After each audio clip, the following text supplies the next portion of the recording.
नमस्कार शेतकरी मित्रांनो, आनंदाची बातमी आहे तुमच्यासाठी.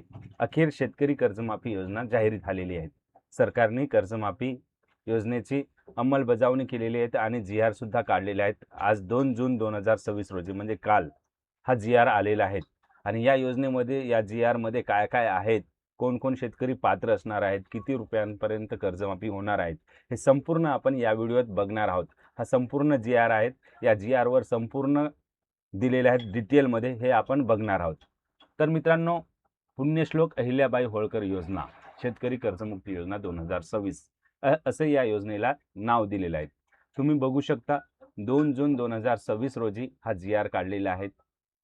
तर प्रस्तावना काय आहेत? महाराष्ट्रातील शेतकरी राज्याच्या ग्रामीण अर्थव्यवस्थेचा एक महत्त्वाचा भाग आहेत. तथापि अनियमित पाऊस, गारपीट, दुष्काळ, अतिवृष्टी व महापूर यासारख्या नैसर्गिक आपत्तीमुळे अनेक वेळा पिकांचे नुकसान होते. पर्यायाने शेतकऱ्यांचे मोठ्या प्रमाणात आर्थिक नुकसान होते. त्यामुळे बाधित शेतकरी शेती कर्जाचे मुदतीत परतफेड करू शकत नाहीत. असे शेतकरी कर्जमाफीदार झाल्यामुळे त्यांना बँकाकडून नव्याने पीक कर्ज उपलब्ध होऊ शकत नाहीत, असे सरकारचे म्हणणे आहे.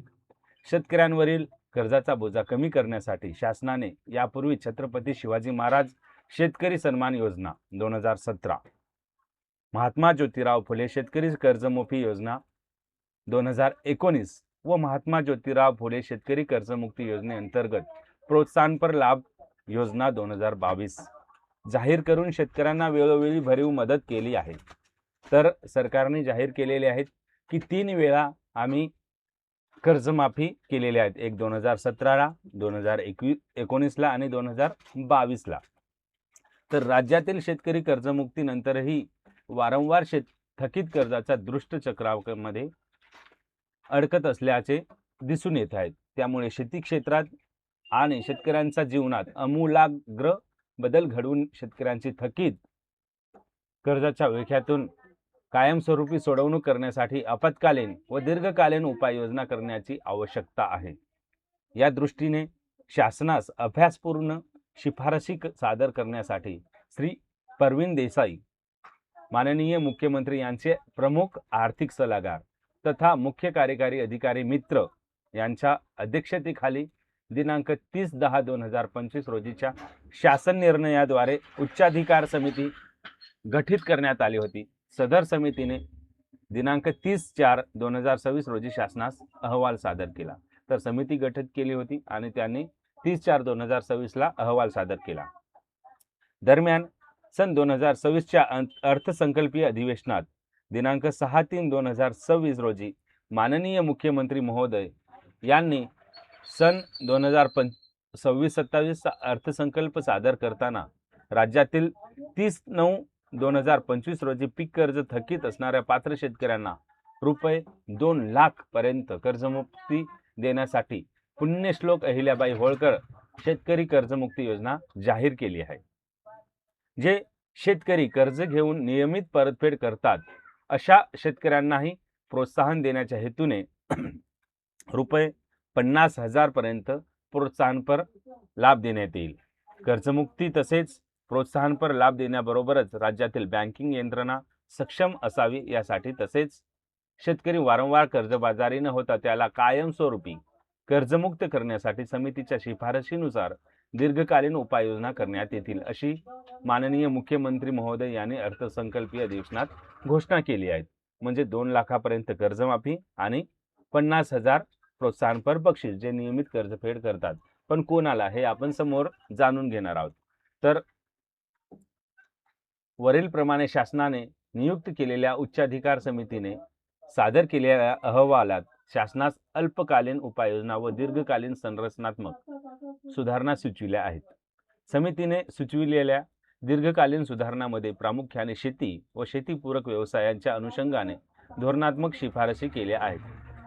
समितीने केलेल्या अल्पकालीन उपाययोजनेच्या अनुषंगाने राज्यातील शेतकऱ्यांना तात्काळ दिलासा देण्याच्या दृष्टीने शेतकऱ्यांना कर्जमुक्ती व प्रोत्साहनपर लाभ देण्याची बाब शासनाच्या विचाराधीन होती. तर शासन निर्णय काय आहेत?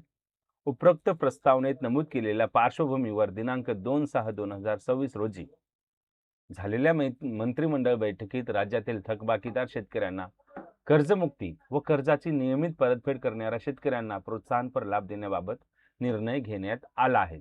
त्याबाबतचा तपशील खालीलप्रमाणे. आता खाली आहेत, कसं आहे ते तपशील आपण जाणून घेणार आहोत. तर या योजनेस पुण्यश्लोक अहिल्याबाई होळकर शेतकरी कर्जमुक्ती योजना 2026 असे संबोधण्यात येईल. याचं नाव काय आहे या कर्जमुक्ती योजनेचा? अहिल्याबाई होळकर. तर कर्जमुक्ती कोणाला आहेत हे आपण या पॅराग्राफमध्ये जाणून घेणार आहोत. ज्या शेतकऱ्यांकडील दिनांक 1/4/2019 ते दिनांक 31/3/2025 पर्यंत उचल केलेल्या अल्पमुदत पीक कर्जाचे दिनांक 30/9/2025 अखेर थकीत असलेल्या व दिनांक 31/3/2026 अखेर परतफेड न झालेली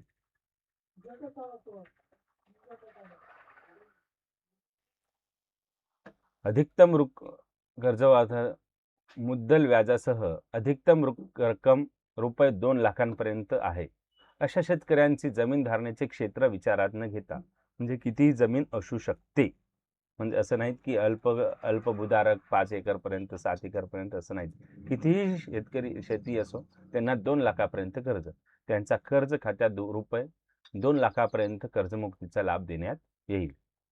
दिनांक 1/4/2019 ते 31/3/2025 पर्यंत वाटप केलेल्या अल्पमुदत पीक कर्जाचे पुनर्गठन, फेरपुनर्गठन करून मध्यम मुदत कर्जात रूपांतर केलेल्या कर्जामधील दिनांक 30/9/2025 रोजी थकीत असलेल्या व दिनांक 31/3/2026 अखेर परतफेड न झालेल्या हप्त्याची मुद्दल व व्याजासह अधिकतम रक्कम रुपये 2 लाखांपर्यंत असल्यास त्याचा कर्जमुक्ती योजनेत समावेश करण्यात येईल.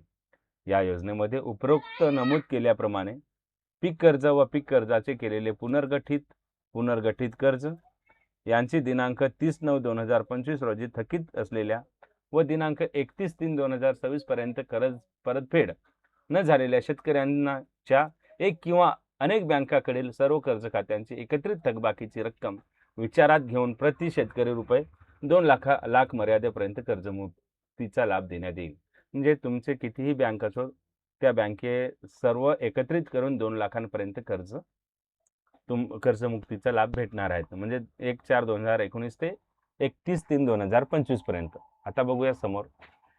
ज्या शेतकऱ्यांना यापूर्वी महात्मा ज्योतिराव फुले शेतकरी कर्जमुक्ती योजना सन 2019 या योजनेचा लाभ मिळाला आहे, अशा शेतकऱ्यांनी दिनांक 1/4/2019 ते 31/3/2025 पर्यंत उचल केलेल्या अल्पमुदत पीक कर्ज व पीक कर्जाचे केलेले पुनर्गठन, फेरपुनर्गठन केलेल्या थकीत हप्त्याची दिनांक 30/9/2025 अखेर थकीत असलेली व दिनांक 31/3/2026 अखेर परतफेड न झालेली एक किंवा अनेक बँकाकडील सर्व कर्ज खात्यातील एकत्रित थकबाकीची मुद्दल व व्याजासह एकूण रक्कम रुपये 50,000 रुपये असल्यास त्यांना या योजनेअंतर्गत 50,000 रुपये अधिकतम मर्यादेपर्यंत कर्जमुक्तीचा लाभ देण्यात येईल. म्हणजे 50,000 रुपयापर्यंत लाभ देण्यात येईल. म्हणजे एक वेळ समझोता, आता यांनी एक वेळ समझोता केलेला आहे, OTS. आता OTS काय आहेत? एक वेळ समझोता. सदर योजनेमध्ये दिनांक 1/4/2019 ते 31/3/2026 अखेर उचल केलेल्या अल्पमुदत पीक कर्ज खात्याची एक किंवा अनेक बँकाकडील सर्व कर्ज खात्याचे मुद्दल व व्याजासह दिनांक 30/9/2025 रोजी थकीत असलेले व 31/3/2026 पर्यंत परतफेड न झालेली एकत्रित थकबाकीची रक्कम रुपये 2 लाखापेक्षा जास्त असेल, अशा शेतकऱ्याने प्रथम रुपये 2 लाखापेक्षा जास्त असलेली थकीत रकमेची बँके संस्थेत परतफेड करणे आवश्यक असेल. अशी रक्कम परतफेड केल्यानंतरच पात्र शेतकऱ्याला एक वेळ समझोता OTS अंतर्गत 2 लाख रकमेचा लाभ देण्यात येईल. म्हणजे तुमच्याकडे जर 2 लाखापेक्षा जास्त कर्ज असेल तुमच्यावर, तर तुम्हाला वरील पैसे बँकेत जमा करावे लागेल, नंतरच तुम्हाला या योजनेचा लाभ देण्यात येईल, असे याने नमूद केलेले आहे. सदर योजनेमध्ये 31/4/2019 ते 31/3/2026 अखेर उचल केलेल्या पीक कर्जाचे पुनर्गठन, फेरपुनर्गठन केलेल्या कर्ज खात्यापैकी एक किंवा अनेक बँकाकडील सर्व कर्ज खात्याचा दिनांक 30/9/2025 पर्यंत थकीत असलेल्या व दिनांक 31/3/2026 पर्यंत परतफेड न झालेल्या थकीत हप्त्याची मुद्दल व व्याजासह रक्कम रुपये 2 लाखापेक्षा जास्त असल्यास अशा शेतकऱ्यांनी प्रथम रुपये 2 लाखापेक्षा जास्त असलेली थकीत रकमेची परतफेड करणे आवश्यक असेल, म्हणजे 2 लाखापेक्षा जास्त असेल तर तुम्हाला ते भरावे लागेल. अशी रक्कम परतफेड केल्यानंतरच पात्र शेतकऱ्याला एकवेळ समझोता OTS अंतर्गत 2 लाख रुपये रकमेचा लाभ देण्यात येईल. तसेच या योजनेमध्ये शेतकऱ्यांना त्यांच्या हिश्श्याची 2 लाखावरील रक्कम बँकेमध्ये जमा करण्यासाठी दिनांक 31/3/2027 पर्यंत मुदत देण्यात येईल. तर तुम्हाला जर तुमच्यावर जर पैसे असेल जास्त 2 लाखापेक्षा जास्त कर्ज, तर तुम्हाला ते पैसे भरण्यासाठी मुदत आहेत 31/3/2027 पर्यंत. ही मुदत आहेत. या मुदतपर्यंत तुम्हाला भरावे लागेल पैसे.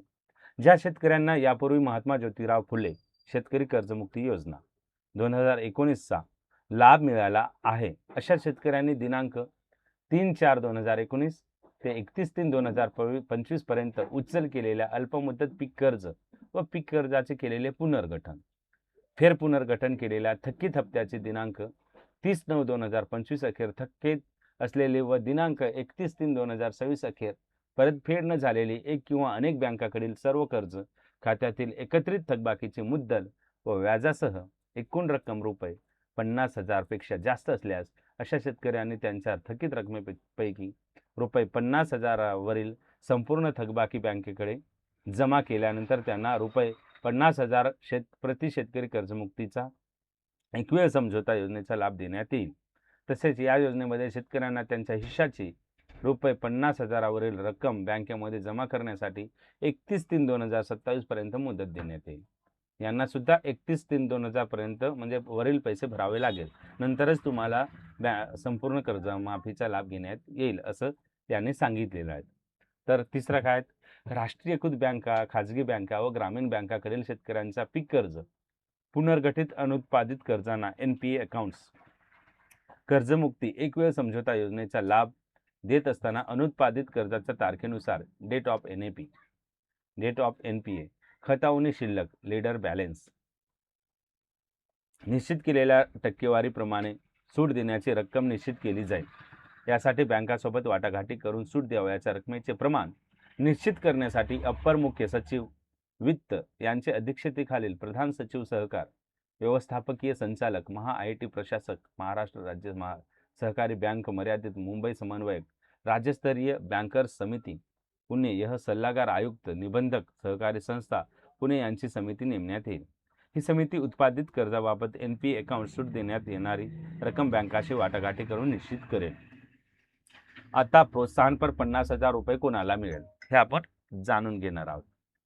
तर मित्रांनो, माझ्या शेतकरी मित्रांनो, हे प्रोत्साहनपर 50,000 रुपये कोणाला मिळेल आणि काय आहेत यांचे नियम. वित्तीय शिस्तीला प्रोत्साहन देण्यासाठी आणि परतफेड करणाऱ्या शेतकऱ्यांना प्रोत्साहनपर लाभ देण्यासाठी सन 2022-23, सन 2023-24 व सन 2024-25 या 3 आर्थिक वर्षापैकी कोणत्याही 2 आर्थिक वर्षात पीक कर्जाची उचल करून आर्थिक वर्ष संपल्यानंतर 30 जून पूर्वी किंवा बँकेच्या प्रचलित नियमानुसार विहित केलेल्या यापैकी नंतरची असेल त्या दिनांकापूर्वी कर्जाची परतफेड केलेल्या शेतकऱ्यांना प्रोत्साहनपर लाभ देण्याच्या हेतूने प्रति शेतकरी रुपये 50,000 इतक्या अधिकतम रकमेपर्यंत लाभ देण्यात येईल. तथापि अशा पात्र शेतकऱ्यांनी सन 2025-26, 2026-27 या आर्थिक वर्षात अल्पमुदत पीक कर्ज घेतले असल्यास अशा कर्जाची देखील वेळेत मुदतीत परतफेड करणे अनिवार्य असेल. तर यांनी सांगितलेल्या 3 वर्षामध्ये, मागील 3 वर्षामध्ये ज्यांनी कर्ज घेतले आणि 2 वर्षसुद्धा त्यांनी कर्जाची परतफेड केली असे शेतकरी चालू शेतकरी ठरवण्यात येईल आणि त्यांना 50,000 रुपये आर्थिक मदत देण्यात येईल. हे यांचं आहेत. समजा आता सन 2023-24, सन 2024-25 या आर्थिक वर्षात व त्यांचे विहित कालावधीत पूर्णतः परतफेड केलेल्या अल्पमुदत पीक कर्जाची रक्कम रुपये 50,000 पेक्षा कमी असल्यास अशा शेतकऱ्यांना त्यांनी सन 2023-24 व सन 2024-25 या वर्षात अल्पमुदत पीक कर्जाचा मुद्दल व व्याजासह परतफेड केलेली रक्कम किंवा किमान रुपये 5,000 रुपये प्रोत्साहनपर देण्यात येईल. जर 50,000 पेक्षा कमी असेल तर त्यांना फक्त 5,000 रुपये प्रोत्साहनपर लाभ देण्यात येईल. आता कोणाला आहे? उपरोक्त प्रमाणे कर्जमुक्ती, एकवेळ समझोता व प्रोत्साहनपर लाभ मिळवण्यासाठी खालील प्रमाणे निकष निश्चित करण्यात येत आहेत. तर कोणाला आहेत? सदर योजनेचा लाभ देत असताना वैयक्तिक शेतकरी हा निकष ग्राह्य धरण्यात येईल. या योजनेमध्ये शेतकरी कर्जमुक्तीचा लाभ दिलेल्या शेतकऱ्यांना प्रोत्साहनपर लाभ दिला जाणार नाहीत. ज्यांना कर्जमाफी आहे त्यांना प्रोत्साहनपर लाभ दिला जाणार नाही. सदर योजना शेतकऱ्यांनी राष्ट्रीयकृत बँका, खाजगी बँका, प्रादेशिक ग्रामीण बँका, जिल्हा मध्यवर्ती सहकारी बँकाकडून घेतल्यास कर्जास लागू राहील. तसेच प्राथमिक कृषी पतपुरवठा सहकारी संस्थाने त्यांच्या स्वतःच्या निधीतून वितरित केलेल्या कर्जांना देखील सदर योजना लागू राहील. योजनेच्या निकषानुसार पात्र शेतकऱ्यांचे आधार प्रमाणीकरण तसेच ॲग्रीस्टॅग आधार सामग्री मंचावर शेतकऱ्यांची नोंदणी अनिवार्य असेल. ज्यांच्याजवळ ॲग्रीस्टॅग आहेत त्यांना हा अनिवार्य असेल. योजनेचा लाभ मिळवण्यासाठी खालील व्यक्ती पात्र असणार नाहीत. कोण व्यक्ती पात्र असणार नाहीत हे यात दाखविलेले आहेत. तर महाराष्ट्र राज्यातील विद्यमान भूतपूर्व मुख्यमंत्री, राज्यमंत्री, विद्यमान लोकसभा सदस्य, भूतपूर्व विधानसभा सदस्य, विधान परिषद सदस्य, जिल्हा परिषद पंचायत समिती सदस्य आणि नागरिक स्थानिक संस्थाचे सदस्य, महानगरपालिका, नगरपालिका, नगरपंचायतचे नगरसेवक यांना हा लाभ भेटणार नाही. तसेच केंद्र व राज्य शासनाचे सर्व अधिकारी कर्मचारी ज्यांचे मासिक वेतन 25,000 पेक्षा जास्त असणारे व्यक्ती, ज्यांचे मासिक वेतन आहेत 25,000 त्यापेक्षा जास्त जर असेल केंद्र व राज्य शासनाचे अधिकारी यांना या योजनेचा लाभ भेटणार नाही. राज्य सार्वजनिक क्षेत्रातील उपक्रम जसे की महावितरण, महाराष्ट्र औद्योगिक विकास महामंडळ, एस.टी. महामंडळ इत्यादी अनुदानित संस्था यांचे अधिकारी कर्मचारी त्यांचे एकत्रित मासिक वेतन म्हणजे 25,000 पेक्षा जास्त असणाऱ्या व्यक्तींना या योजनेचा लाभ भेटणार नाही. शेतीबाह्य उत्पन्नाच्या स्रोतातून आयकर भरणाऱ्या व्यक्ती म्हणजे शेतीच्या बाहेरून जे उत्पन्न आहेत आणि तो आयकर भरत असेल तर अशा व्यक्तींना या योजनेचा लाभ भेटणार नाहीत. निवृत्ती वेतनधारक व्यक्ती ज्यांचे मासिक निवृत्ती वेतन रुपये 25,000 पेक्षा जास्त आहे असे माजी सैनिक वगळून म्हणजे सैनिक वगळून ज्यांना निवृत्ती वेतन भेटते 25,000 पेक्षा जास्त त्यांना सुद्धा या कर्जमाफीचा लाभ भेटणार नाहीत.